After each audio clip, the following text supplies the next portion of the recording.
Sahabat Gunung Wilis yang berbahagia, tonton videonya sampai selesai. Jangan lupa tekan tombol subscribe, like, dan komen agar channel ini terus bisa berkarya dan bisa belajar bersama. Selamat menyaksikan.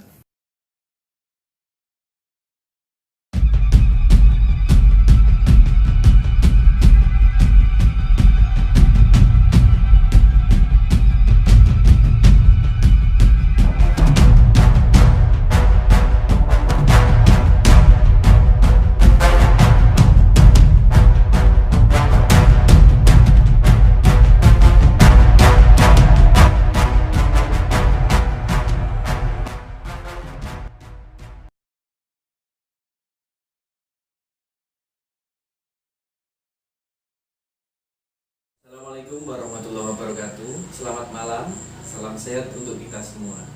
Bagaimana kabar Anda malam ini? Pasti sehat-sehat saja kan?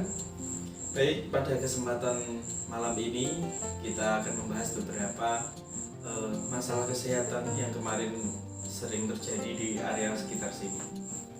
Ada beberapa pasien yang datang kepada kita mengeluhkan atau terkena gigitan ular, dan ularnya berbisa.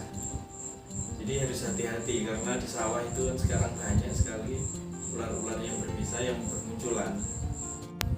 Kalau yang di daerah sini sih paling banyak ular hijau ekor merah. Ular hijau ekor merah itu hampir sama sih dengan ular gadung.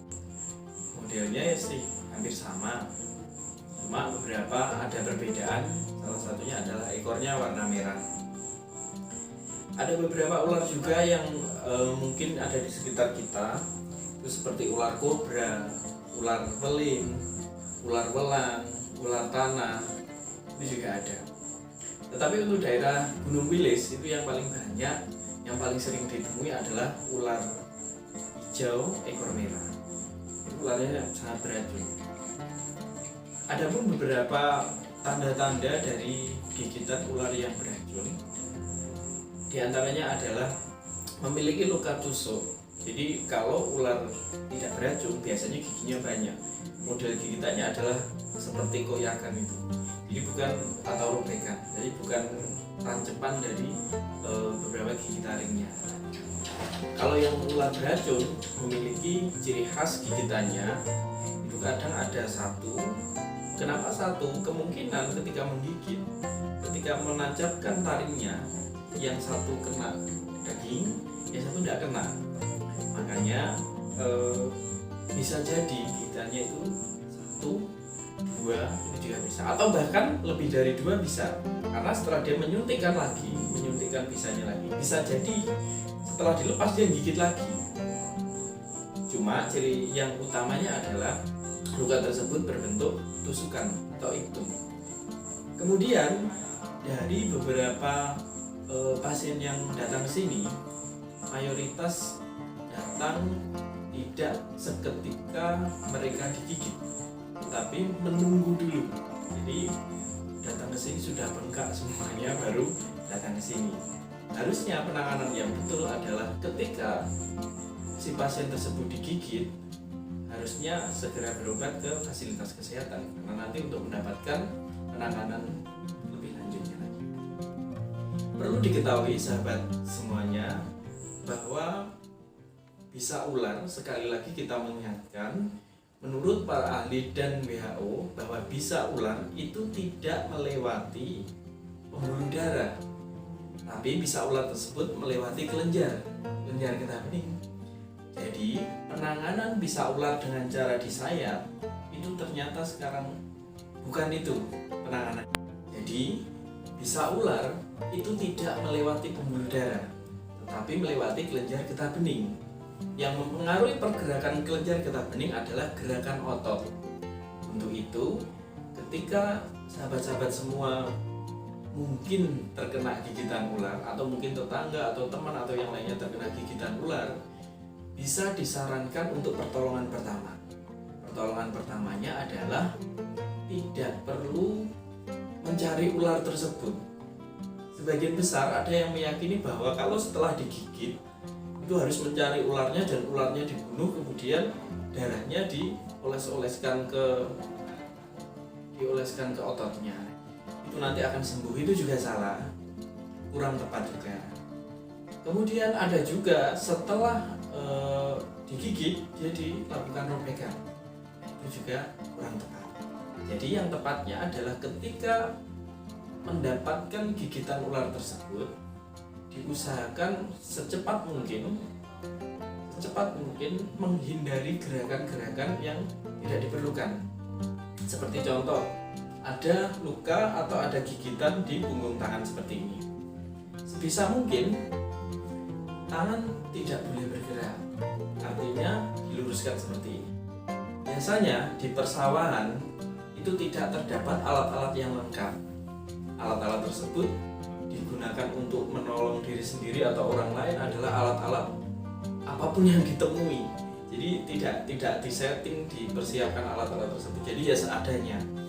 Yang paling penting dalam menangani gigitan ular yang pertama adalah menyiapkan alat yang digunakan untuk mengimobilisasi atau meminimalkan gerak sehingga otot-otot ini tidak bergerak yang berada di area gigitan. Semisal tadi kan punggung tangan, berarti harus dicari kayu yang mungkin panjangnya sepanjang tangan.